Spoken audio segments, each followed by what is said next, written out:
كلا إذا دكت الأرض دكا دكا وجاء ربك والملك صفا صفا وجيء يومئذ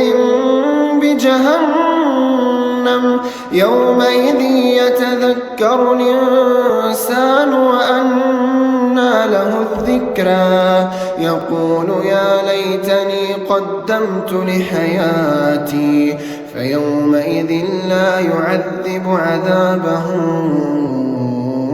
أحد ولا يوثق وثاقه